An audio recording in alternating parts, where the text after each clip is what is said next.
ईसाई, मुसलमान और यहूदी सिर्फ एक खुदा पर यकीन रखते हैं और तीनों हजरत इब्राहिम की औलादों में से हैं। हजरत इब्राहिम के दो बेटे थे, हजरत इस्माइल और हजरत ईसाक।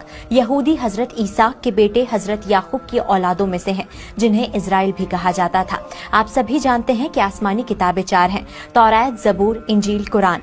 तौरात हजरत मूसा पर नाजिल हुई, जिसे यहूदी अपनी किताब तनाख मानते हैं। कुरान में तौरात का जिक्र है, लेकिन वक्त के साथ इसमें तब्दीलियां हुई, इसलिए मुसलमान आज के तौरात को मुकम्मल नहीं मानते, क्योंकि खुदा की भेजी किताब में बदलाव नहीं होता।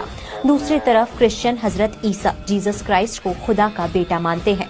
हजरत ईसा भी हजरत ईसाक की औलाद से थे, लेकिन ईसाईयत एक ऐसा मजहब है जो हर नस्ल और कौम के लोगों को शामिल करता है। ईसाई हजरत ईसा पर नाजिल हुई किताब बाइबल को मानते हैं, जिसे मुसलमान इंजील मानते हैं, पर मुकम्मल नहीं।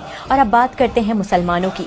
हजरत इब्राहिम के पहले बेटे हजरत इस्माइल की औलाद से अरब कबीला निकला, जो आखिरी पैगंबर मोहम्मद साहब के जरिए इस्लाम को मानने वाला मुसलमान बना, जिनकी मुकद्दस किताब कुरान है। पर असली जंग यहीं से शुरू होती है, क्योंकि तीनों मजहब किसी के आने का इंतजार कर रहे हैं। यहूदी एक ऐसे शख्स का इंतजार कर रहे हैं जो यहूदी कौम की अजमत कायम करेगा और फिलिस्तीन के बैतुल मुकद्दस यानी अल-अक्सा को टेम्पल में बदल देगा, जिस शख्स का जिक्र कुरान में है, जिसे मुसलमान दज्जाल मानते हैं। इसलिए इजराइल बैतुल मुकद्दस को शहीद नहीं करता।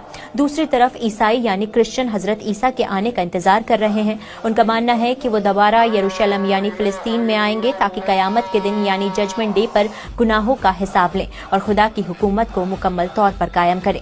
तीसरी तरफ मुसलमान भी इंतजार कर रहे हैं कि बैतुल मुकद्दस में हजरत ईसा आएंगे, पर उनके साथ हजरत मेहदी का भी ज़हूर होगा और वो दोनों दुनिया में इंसाफ कायम करेंगे और दज्जाल को खत्म कर देंगे।